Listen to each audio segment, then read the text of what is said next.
Christmas వచ్చేసింది. ఇప్పుడైతే గనక మరి మీరు ఇంకా ఏయో పండుగలకు మళ్ళీ తీసుకుంటూ ఉంటారు. కానీ దేవుని మీద మీరు నమ్మకం కలిగి ఉంటున్నారు కాబట్టి, నా దేవునికి ముందుగా ఇవ్వాలి, ప్రథమ ఫలముగా అనుకుంటే గనక మీరేం చేస్తారంటే వచ్చే సంవత్సరం నుంచి కూడా మీరు బట్టలు తీసుకునేటప్పుడు ఇది నా ప్రభువుకని ఓ చీర తీసి ఓ పక్కన పెట్టండి. ఇది నా ప్రభువుకు అనుకుని ఒక వస్త్రం, ఒక పంచో, కండవో, చొక్కాయో, ప్యాంటో ఏదో ఒకటి స్త్రీలకు సంబంధించి పురుషులకు సంబంధించి నా దేవుని బిడ్డలకు నేను ఇస్తున్నా, నా దేవునికి ఇచ్చినట్టు అని చెప్పి మీరు ఇవ్వండి అమ్మ, పక్కన పెట్టి పట్టుకురండి అని అంటే, ఎప్పుడో ఎందుకండి మళ్ళీ సోమవారం నాటికే ఇస్తామని చెప్పి వారు చెప్పడం జరిగింది. ఆ విధంగానే అందరూ కూడా చెప్పారు. ఒక ఆయన అయితే కనుక ఈ మాట విని 15 చీరలు పట్టుకొచ్చారు, ఒక ఆయన అయితే కనుక 30 చీరలు పట్టుకొచ్చారు. ఆ విధంగా ఒక ఇంచుమించు 100-150 మందికి ఆ సంవత్సరం బట్టలు ఇవ్వడానికి అవకాశం కలిగింది. ఇది ఇంకా కూడా చెప్పాను ఏమనంటే, మత్తయి సువార్త 25వ అధ్యాయంలో ఉంది, ఈ దీనులకు చేశారు కాబట్టి నాకు చేసినట్టే, ఈ సహోదరులకు చేశారు కాబట్టి నాకు చేసినట్టే ప్రభు ఎంతగానో మెచ్చుకున్నారు. ఇదిగో నా తండ్రి చేత ఆశీర్వదించబడిన వారులారా, ఇదిగో పరలోక రాజ్యం మీకు సిద్ధపడి ఉంది, స్వతంత్రించుకోండి అని చెప్పినటువంటి మాటను కూడా చదివి నేను వారికి చెప్పిన మాట మీకు తెలియజేస్తూ ఉన్నాను. అప్పటి నుంచి కూడా ఈనాటి వరకు కూడా స్తుతి యాగము నాడు వస్త్రదానము అన్నారు. ఈ వస్త్రం అంటే వచ్చిన వారికి ఎలాగ అన్నం పెడతాం, కానీ వస్త్రాలు ఇవ్వడానికి అనేటటువంటిది ఏ పాత బట్టలు ఇవ్వడం కాదు, కొత్త బట్టలు ఇవ్వడానికి సంకల్పం చేసుకున్నారు దేవుని యొక్క కృపను బట్టి. ఆ మాట చెప్పగానే సంఘమంతా కూడా స్పందించి ఒక మాట చెప్పాను, మనకు మనం పెట్టుకోవడం కాదు, మన సంఘంలో ఉన్నటువంటి దీని లేనిటువంటి వారికి, లేకపోతే మనకు కొంచెం ఇంకా హెల్ప్ చేయలేదు వాళ్ళకి, ఎవరో కూడా ఏం చేయట్లేదు అనేటువంటి వాళ్ళకి మనం పిలిచి చేద్దామంటే, శనివారం కూడా రావులపాలెంలో మరి బెగ్గర్స్ వస్తారు. మరి ఒక 10-15 మంది అన్నా వస్తుంటారు. అలాగ వరుసగా ప్రతి వారం కూడా వస్తూ ఉంటారు. వాళ్ళు మాకు అలవాటే. అప్పుడు ఒకసారి కూర్చొని మా ఆయన గారు ఏం చేశారంటే, కాగితం కన్నం పెన్నం పుట్టుకుని వాళ్ళు వస్తారని చెప్పి తెలిసి పేర్లు రాసుకున్నాడు. ఆయన పేర్లు రాసుకుని 10-15 మందికి పేర్లు రాసుకున్నారు. అలాగా ఇంకా ఎవరైతే లేని వారు ఉన్నారో దృష్టిలో ఉన్నటువంటి వారికి మేము లిస్ట్ అవుట్ చేసుకుని ఆ పేర్లు రాసుకుని ఆ సోమవారం నాడు, లాస్ట్ సోమవారం నాడు పెట్టడం అనేటటువంటిది జరిగింది. నాడు మొదలుకొని 2001 డిసెంబర్ లాస్ట్ సోమవారం మొదలుకొని ఈనాటి వరకు కూడా దేవుడు ఆ కార్యక్రమాన్ని జరిగిస్తూ ఉన్నారు. మొన్నే చెప్పాను మీకు నేను. అలా ఇచ్చిన తర్వాత మాకు ఇంచుమించు 5-6 డ్రెస్సులన్నా ఉంటున్నాయండి, కట్టుకోకుండా ఉన్నాయి. ఎవరికన్నా పెట్టాలనుకున్నప్పుడు గవ్వ పెడతాం, మేము కట్టుకోవాలనుకున్న కట్టుకుంటున్నాం. ఇదిగోనండి ఈ చీర పలానా ఆవిడ పెట్టిందండి అని చెప్తే, అయ్యో ఇంత మంచి చీర పెట్టిందని మా కడుపులో అనుకున్నాను, ఎంతగా దీవించబడ్డారు వీరు అని. ఎందుకంటే చెప్పినట్లుగా చేస్తే కనుక దేవుడు ఆశీర్వదిస్తాడు. ఆయన మీతో చెప్పినది చేయడం అనేటువంటి మూల సిద్ధాంతం అంతే. కనుక ఇది ఎవరైతే బట్టలు ఇమ్మన్నారా, వాళ్ళే మనకి ఇవ్వాలి కానీ మనం వాళ్ళకి ఇవ్వడం ఏంటి అనేటువంటి వాళ్ళు కూడా అనేవాళ్ళు కూడా ఉంటారు, ఖచ్చితంగా ఉంటారు.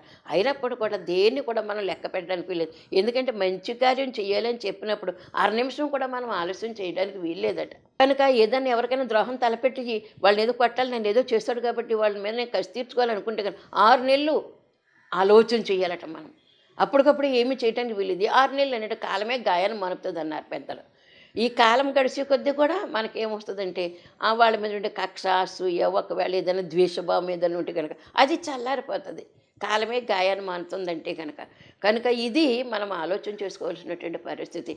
కనుక మంచి విషయం చిన్న పిల్లలు చెప్పినప్పుడు కూడా దేవుని విషయం అంటే కనుక మంచి విషయం అయితే కనుక మనం స్వీకరించవలసిందే.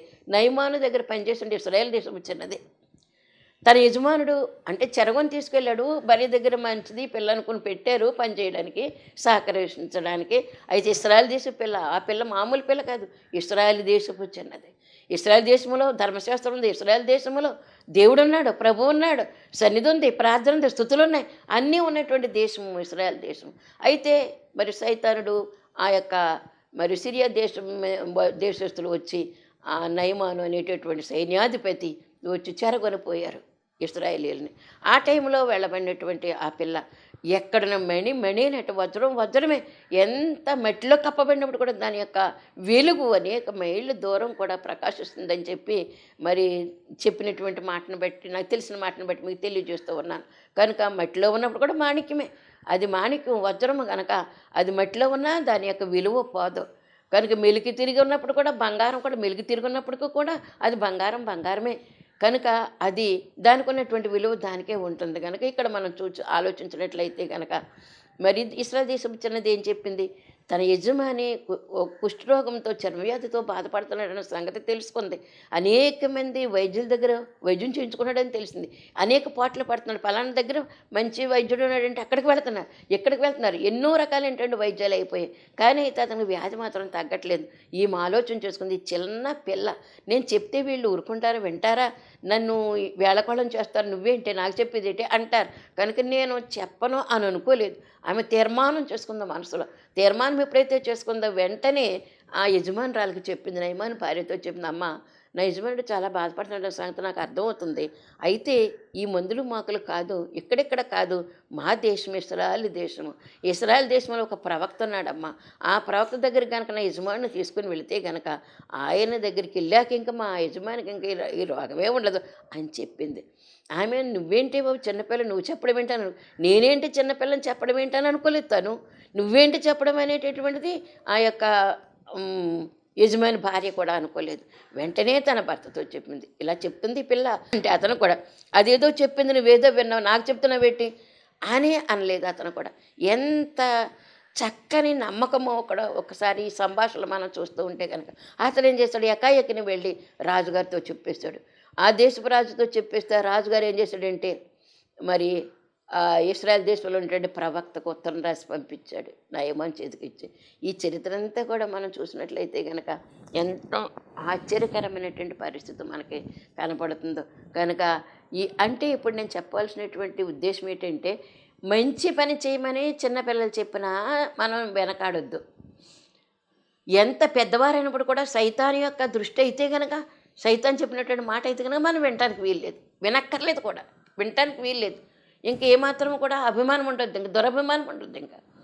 ఇంకా అక్కడ అభిమానం దురభిమానంగా మారిపోతే కనుక పాపంలో పడిపోతాం. కనుక మనకున్నదేంటి, ఒక వాగ్దానం ఉంది, ధర్మశాస్త్రం ఉంది మనకి. దేవుడు చెప్పినటువంటి కొన్ని రకాలైనటువంటి ఆజ్ఞలు, కట్టడలు, విధులు ఉన్నాయి. వాటిని దాటి మనం వెళ్ళడానికి వీల్లేదు. కనుక ఇక్కడ సైతాన్ చెప్పింది ఏంటంటే, అయ్యో నువ్వు ఆకలేస్తుందా, ఈ రాళ్ళు రొట్టెలు చేసుకుని తినొచ్చు కదా, నువ్వు ఆకలి తీరటానికి ఈ రాళ్ళే రొట్టెలు అవుగాక అంటే అవుతాయి కదా, నిజమే అవ్వచ్చు. యేసుప్రభు అలా పలికిన వెంటనే బలబలమనే రొట్టాకారంలో ఉన్నటువంటి రాళ్ళన్నీ కూడా రొట్టెలుగా మారిపోయి ఆయన దగ్గరికి వచ్చేస్తాయి, ఆయన తినొచ్చు. కానీ ఎవరు చెప్పారు, చెప్పింది ఎవరు? అందుకే వెలుగుదూత వేషంతో వస్తుందట, దేవదూతలాగా వేషం వేసుకుని వస్తుంది మన దగ్గరికి సాతానుడు పడేయడానికి. అమ్మో దేవదూత మన దగ్గరికి వచ్చేసారు, గబ్రియల్ దేవదూత, మిఖాయేలు దేవదూత అనుకుని మనం ఏం చేస్తామంటే అది చెప్పేటువంటి మాటల్లో పడిపోతాం. కనుక అవ్వమ్మ అలాగే పడిపోయింది. అందుకే మొదట ఆదాము పడిపోయాడు, కడపటి ఆదాము పడలేదు, జయించాడు. అక్కడ కూడా ఆహారమే, ఇక్కడ కూడా ఆహారమే. ఎక్కడ తోటలో ఆహారం విషయంలోనే అక్కడ తప్పిపోయినటువంటి పరిస్థితులు, ఇక్కడ కూడా ఆహారం విషయం, రొట్టెల విషయంలోనే. మరి నువ్వు రొట్టెలు తీసుకుని తినొచ్చు కదా అని చెప్పి సాతాను చెప్పినటువంటి మాటకు ఏం చేసింది, ఏం చేశాడు ఆయన యేసుక్రీస్తు ప్రభువారు? మనుషుడు రొట్టెల వల్ల మాత్రం కాదు కానీ దేవుని నోటి నుండి వచ్చి ప్రతి మాట వలన నరుడు జీవిస్తాడని చెప్పినటువంటి మాట మనం అర్థం చేసుకుందాము. కనుక ఇక్కడ మనం చూసినట్లయితే ప్రతి విషయంలో కూడా రొట్టెలు, 5 రొట్టెలు 2 చిన్న చేపలు అరణ్యములో 3 రోజులు బాధ విన్నప్పుడు అక్కడ ఏం జరిగింది, ఇంతమందికి 5,000 మంది లెక్కింపబడ్డారు. మరి ఇంకా స్త్రీలు పిల్లలు కూడా లెక్కించబడలేదు. అందుకే ఇంచుమించు 30,000 మంది తిన్నారట. లెక్కకి 5,000 మందే కానీ 5 రొట్టెల 5,000 మందికి లెక్క అక్కడ. అది ఎంత ఆశ్చర్యకరం జరిగింది. ఎందుకని ఇచ్చినటువంటి కుర్రగాడు కూడా ఎటువంటి వాడే ఉన్నాడంటే, నేను తింటాం కాదు, నేను తింటే ఒక్కనే తింటాను, నా పేగులకు కూడా సరిపోవు, ఒక్క పేగులకు కూడా సరిపోవు, కానీ దేవుని చేతికి అందిస్తే కనుక ఆశీర్వదించబడతాయని చెప్పి నమ్మికతో ఇదిగో నా దగ్గర ఉన్నాయని చెప్పి ఇచ్చినటువంటి చరిత్ర మనకు తెలుసు. ఆయన పుచ్చుకుని వెంటనే ఏం చేశాడు, స్తుతులు చెల్లించాడు. స్తుతులు చెల్లించి విరిచి వడ్డించండి అనగానే ఆ స్తుతులలోనే వృద్ధి వచ్చింది. అందుకే స్తుతి వెంబడి స్తుతి చెయ్యాలి, వృద్ధి వెంబడి వృద్ధి పొందాలి. దైవజనుడు చెప్పినటువంటి మాటలు. ఒక వస్తువు మనం కొనుక్కున్నామంటే దానికి ఎన్ని స్తుతులు చెల్లించాలి. ఒకసారి ఒక సహోదరి మరి ఏలూరు సామేలయ్య గారు మా మీటింగులకు వచ్చారు. మీటింగులకు వచ్చినప్పుడు ఆయన వాళ్ళందరూ కూడా 3వ రోజు అయిపోయిన తర్వాత వెళ్ళిపోయే పరిస్థితుల్లో, అయ్యగారు మా స్థలంలో మేము ఇల్లు కట్టుకోవాలి, ఫౌండేషన్ స్టోన్ వేయాలి 2 అయ్యగారు అని చెప్పి ఇంటికి తీసుకెళ్ళి ఆ స్థలాన్ని తీసుకెళ్ళింది. ఇంచుమించు అక్కడ దగ్గరగానే మా మీటింగ్స్ జరిగాయి. ఆ ఇంటికి తీసుకెళ్ళిన తర్వాత, ఆ స్థలాన్ని తీసుకెళ్ళిన తర్వాత ఆయన ప్రార్థన చేస్తూ ఆయిలు ప్రోక్షణ చేస్తూ అన్నారమ్మా, ఎన్ని స్తుతులు చెల్లిస్తావు ఇల్లు కట్టుకోవడానికి అన్నారు. మేమందరం కూడా అవాక్కైపోయాము. ఎన్ని స్థుతులు, అసలు ఇల్లు కట్టుకోవడానికి స్థుతులు ఎన్నెన్ని చేయగలుగుతాము అని. ఒక్కొక్క ఇటుకకు స్థుతి చేయాలి, ఒక్కొక్క ఇసుక రేణుకు స్థుతి చేయాలి అని చెప్పారని ఏలూరు సామేలయ్య గారు మాతోటి. అప్పటి నుంచి కూడా స్థుతులు చేసుకుంటూనే ఉన్నాం మేము. ఏ చిన్న కార్యం చేసినప్పుడు కూడా స్థుతులు స్థుతులు స్థుతులు. అంటే మేము స్థితిమంతులమైపోయామా? అవును.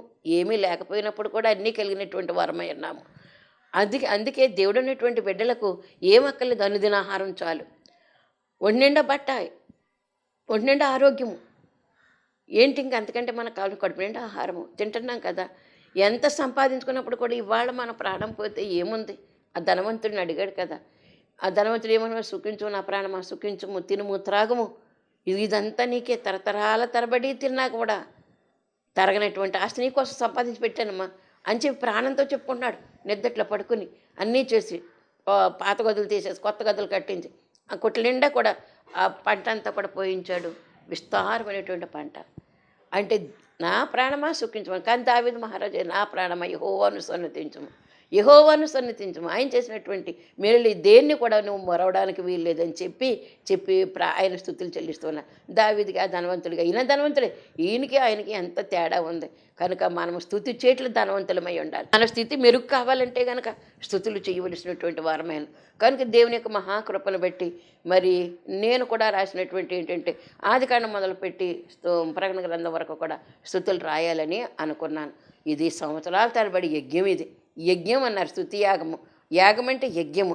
దీనికి ఒక పట్టుదల కావాలి, దీనికి ఒక మరి నిబద్ధత ఉండాలి. అలాంటి నిబద్ధత పట్టుదల లేకపోతే కనుక పనులు మనం చేయలేము. కనుక చెయ్యాలనుకునేటువంటి వారందరూ కూడా ఇప్పుడు ప్రవీణులైనటువంటి పెద్దలందరూ కూడా ఎంత కఠోరమైనటువంటి తపస్సు చేస్తారో, ఎంత కఠోరమైనటువంటి తీవ్రమైనటువంటి కఠిన నిబంధనలు చేస్తూ ఉంటారు. అందుకే వారికి ప్రతి పని కూడా అవలేలుగా జరుగుతూ ఉంటుంది. కనుక నేను 96లో అనుకున్నాను 1000 స్తుతులు అందరూ చేస్తున్నారు, నేను కూడా రాయాలనుకునేటువంటి తలంపుతో నేను ఏం చేశానంటే బైబిల్లో ఆదికాండం మొదలుకొని ప్రకటన గ్రంథం వరకు స్తుతులు చేయాలని నేను తీర్మానం చేసుకుని రాసినటువంటి 5వసారి 15లో దాన్ని ప్రతిష్ఠ చేయడం జరిగింది. కొద్దిగా వేయించాము ఆ టైంకి కుదరక. కొన్ని పుస్తకాలు వేసి దాన్ని స్టేజ్ మీద జనవరి సభల్లో స్టేజ్ మీద ఆ స్తుతుల పుస్తకం ఓపెన్ చేయడం. కానీ అయితే మరి ఎంత నేను దాన్ని స్తుతులు రాసి పుస్తకాలు ప్రెస్ దగ్గరికి ఇస్తే ఆ ప్రెస్లో మళ్ళీ మిస్ప్రింట్లు వచ్చాయి. తీరా పోజేసి స్టేజ్ మీద ఏమో ఓపెన్ అయిపోయింది. దాన్ని మరలా నేను ఏం చేశానంటే మరలా 1000 పుస్తకాలు వేయించాలి అనుకుని నేను తీర్మానం చేసుకుని మళ్ళీ ఆ పిల్లోడికి ఇస్తే అలాగే రేపు మాపు అన్నట్లుగా అక్షర దోషాలు దాన్ని రెక్టిఫై చేయడానికి టైం పట్టేసింది. మళ్ళీ 10 సంవత్సరాలు, ఇంచుమించు 20-30 సంవత్సరాల కఠోర శ్రమ చేస్తే 1000 స్తుతులు బయటకు వచ్చాయి. ఈ 1000 స్తుతులు కూడా పుస్తకంగా తయారు చేసి మరి మీకు తెలియజేస్తూ ఉన్నాను. 1000 స్తుతులు, దీనికి పేరు కూడా ప్రభు నా నోటితో పెట్టించారు, జుంటి తేనె తారలు అనేటటువంటి ఈ పుస్తకాన్ని. స్తుతుల మాలిక 1000 స్తుతులు. ఇది ఆదికాండం మొదలుకొని ప్రకటన గ్రంథం వరకు కూడా ఉన్నటువంటి స్తుతులు మీకు తెలియజేస్తూ ఉన్నాను. ఇవన్నీ కూడా ఈ పుస్తకాలు తయారయ్యాయి. దేవుని కృపను బట్టి చాలామందికి అందించడం జరిగింది. మరి ఇంకెవరికైనా కావాలంటే కూడా ఇవ్వడానికి సిద్ధంగా ఉన్నాను ఈ స్తుతుల పుస్తకాలు. ఎందుకు చెప్తున్నానంటే నాకు గొప్పతనాన్ని చెప్పట్లేదు, ఎంత తీవ్రమైనటువంటి ఆలోచన కావాలి, ఆ ఆలోచన నెరవేరడం కూడా తీవ్రమైనటువంటి కష్టం కూడా ఉండాలి. కనుక ఆ విధముగా మరి రాసినటువంటి పుస్తకం ఇది. కేవలం ఇది 1000 స్తుతులు మాత్రమే. ఇది 1000 స్తుతులు మాత్రమే.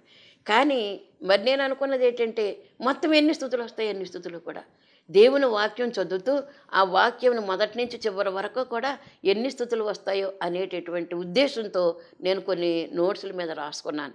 దాన్ని కూడా మరి పాత నిబంధన గ్రంథంలో స్తుతులు ప్రింట్ అయిపోయాయి, ఇంకా క్రొత్త నిబంధనలో స్తుతులు ప్రింట్ అవ్వాలి. ఇంచుమించు 12,000 13,000 వరకు కూడా స్తుతులు వచ్చాయని మీకు ఈ సందర్భంగా నేను తెలియజేస్తూ ఉన్నాను.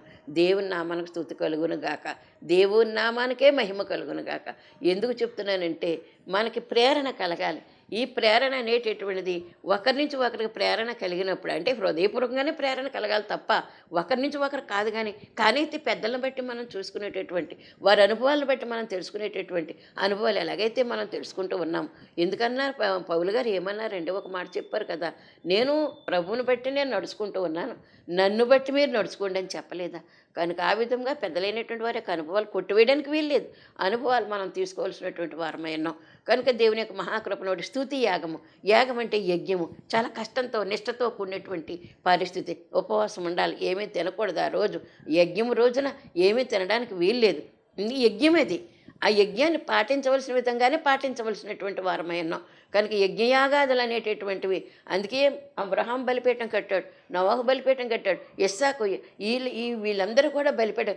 ధర్మశాస్త్రం రాకముందే, ధర్మశాస్త్రం ఎప్పుడు వచ్చింది? నిర్గమకాండంలో 20 అధ్యాయంలో చెప్పారు. సినాయి పర్వతం మీద మోషే గారు ఆ 40 రోజులు ఉపవాసంతో ఉన్నప్పుడు ప్రభు ఏమో కొండ మీద దిగొచ్చారు, ఈయనేమో కొండ మీదకి ఎక్కి వెళ్ళారు. అలాంటి అనుభవం సన్నిధి గదిలోనికి మనం ఎక్కి వెళ్ళాలి.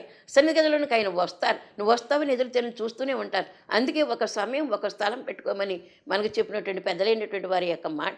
సన్నిధి గది తప్పనిసరిగా ఉండాలి. సన్నిధి గది లేకపోతే కనుక ఏదో చిన్న ప్లేస్ నువ్వెక్కడ వీలవుతుందో ఒక గోడ మూలక వీలైనటువంటి ప్రదేశం. మేము అలాగే చేసాం. ఉద్యోగం చేసుకునే పరిస్థితుల్లో మేము రావులపాలెం వచ్చిన తర్వాత మా గదుల్లో అద్దెకి తీసుకునే ఉండేటువంటి వారు. ఆ బెడ్రూమ్లోనే ఒక మూలకి ఒక చీర 2 భాగాలు చేసి ఒక మేకేసి తాడు కట్టి దానికి మూల ఏర్పాటు చేసుకుని అక్కడే ఓ చాప వేసుకుని బైబిల్ పెట్టుకుని కీర్తన పుస్తకం పెట్టుకుని సైతన్య దింపులు ఈ క్రమాలో కలిగినటువంటి పుస్తకాలన్నీ అక్కడ పెట్టుకుని ఏకాంత సన్నిధి చేసుకున్నాం. కుటుంబ ప్రార్థన మామూలుగా రూమ్లో చేసుకుంటాం.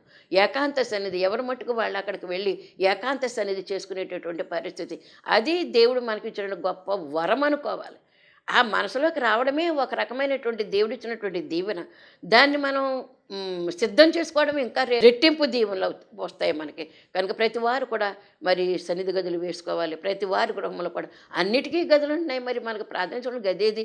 చాలామంది విమర్శిస్తారు, ఇక్కడ చేసుకుంటే కాదా, అక్కడ చేసుకుంటే కాదా, అక్కడే నియమించమన్నాడు. కరెక్ట్గా చెప్పాడు. నిర్గమకాండం మరి 26వ అధ్యాయంలో మనకు చెప్పలేదా? నేను మీ మధ్య నివాసం చేయండి, మీతో మాట్లాడటానికి, మిమ్మల్ని కలుసుకోవడానికి నాకు ఒక స్థలమును ఏర్పాటు చేయండి, నిర్మించండి అని కూడా చెప్పాడు కదమ్మ దేవుడు. కనుక ఆ మాటను బట్టి మనం దాన్ని బట్టి మనం అర్థం చేసుకోవాలి. అందుకే మత్తయి సువార్త 6వ అధ్యాయంలో కూడా దేవుడు ఏం చెప్పాడు మనకి? గదిలోనికి వెళ్ళి రహస్యమందున్న నీ తండ్రికి, రహస్యమందున్నటువంటి నీ తండ్రికి రహస్యంగా మొరపెట్టు, రహస్యంగా ప్రార్థన చేయండి. రహస్యంగా ఉండాలంటే హాల్లో చేసుకోగలమా, బెడ్రూమ్లో చేసుకోగలమా, వంటగదిలో చేసుకోగలమా, ఇంకో గదిలో చేసుకోగలమా? కనుక రహస్యం ఏంటంటే నీవు గదిలోనికి వెళ్ళు, తలుపు వేసుకో అన్నారంటే దాని అర్థమేంటి ఒకసారి ఆలోచన చేసుకోండి. చాలామంది విమర్శించారు, ఇలా గదే కావాలని కోరుకున్నాడు దేవుడు చెప్పాడు అలాగని అని అంటారు. ఇంకా ఎన్ని వద్దు. దానివైపు నేను చూడలేదు, నేను కానీ నా భర్త కానీ ఎవరము కూడా చూడలేదు. మాకు దేవుడు చెప్పినటువంటి విషయాలు మా వాక్యం ద్వారా, పెద్దల ద్వారా, భక్తుల ద్వారా నేర్చుకునే విషయాలు అవుననుకున్నాం, చేసాం. ఇప్పుడు ఇశ్రాయేల్ దేశం చిన్నది చెప్పినటువంటి మాటకి వాళ్ళు ఎవరు కూడా కాదనలేదు. అక్కడికి వెళ్ళారు. అక్కడికి వెళ్ళిన తర్వాత అయిందా లేదా కుష్ఠరోగము పసిపిల్ల దేహముగా అయిపోయింది. పసిపిల్ల దేహం. ఆ చరిత్ర అంతా కూడా చాలా క్లియర్గా చెప్పాలంటే చాలా టైం పడుతుంది. మనకు ఆ టైం కాదు ఇప్పుడు కావాల్సింది.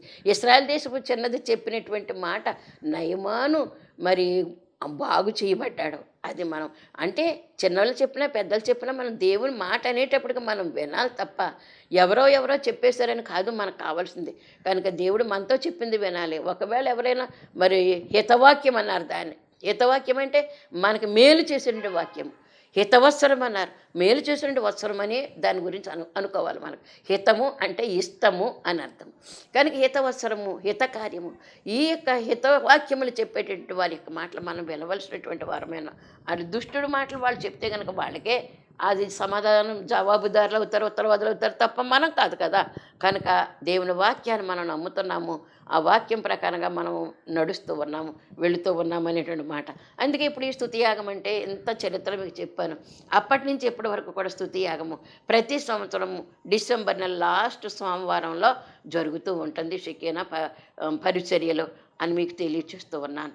కనుక ఇప్పుడు ఈ రోజున దేవుడు మనకి జరిగించున్నటువంటి ఈ యొక్క స్తుతి యాగం రోజున కుటుంబానికి మరి 2 తెస్తారు, 3 తెస్తారు, 3 చీరలు, 4 చీరలు తెస్తారు, అక్కడ పెడతారు. ఒకళ్ళైతే 10 చీరలు పెడతారు. వచ్చిన వారందరికీ కూడా లేదనకుండా ప్రతి వారికి కూడా మరి భోజనం పెట్టి ఈ వస్త్రం చేతికి ఇచ్చి పంపించేటటువంటి ఒక గొప్ప నిర్ణయము సంఘానికి దేవుడు ఇచ్చాడు, మన సంఘానికి.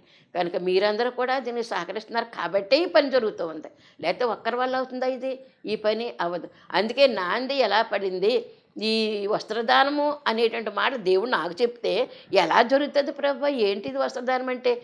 ఆ రాత్రి నేను ఆలోచించుకున్న వస్త్రదానం మనమే ఎందుకు చేయకూడదు? మన సంఘాన్ని మనమే స్పాన్సర్స్గా ఎందుకు ఉండకూడదు? ఎక్కడెక్కడది వాళ్ళు ఎవరో పట్టుకొచ్చి ఇచ్చేటటువంటి దానాలు కాదు కదా, మన సంఘాన్ని మనం ఎందుకు పోషించుకోకూడదు అనేటటువంటి తలంపు నాకు రావడం ఏంటి? మరుసటి రోజు ప్రార్థనకి వెళ్తే ఆ నాగమణి అనే అమ్మాయి ఏమో పట్టుకొచ్చి పాస్టర్ గారికి బట్టలు ఇవ్వడం ఏంటి, అది చూసి నా పేరు రాసుకోండి అని ఒక అమ్మాయి అంటం ఏంటి, అన్న మాటను బట్టి అయితే ఏంటంటే అంటుందని అడగటం ఏంటి? నన్ను అడిగితే అమ్మ ఇలాగ బట్టలు అంటుందమ్మా, నేను ఎలాగ ఈవిడికి బట్టలు అంటే ఒకరికైతే ఇవ్వగలుగుతాను, కానీ మళ్ళీ నాకు ఇవ్వండి అంటారు, అప్పుడు నేను ఎలా తెచ్చగలుగుతాను, తేవగలుగుతానని ఆలోచనతో నేను ఉన్నానమ్మా. ఇది పరిస్థితి అని నేను 2 చీరలు తెస్తానండి, ఇంకోటి ఇవ్వండి, ఇంకొకటి ఇంకా అలా నేను 2 నేను ఒకటి అలా తేవడం అనేటటువంటిది వస్త్రదానము. స్తుతియాగము రోజున వస్త్రదానము. కనుక ఏంటి ఈ వస్త్రదానము అంటే దేవుని యొక్క మహాకృపను బట్టి స్తుతి యాగము అన్నారు. యాగం అంటే అర్పణ చేయటం, యాగం అంటే యజ్ఞము చేయటం అనేటువంటి మాట.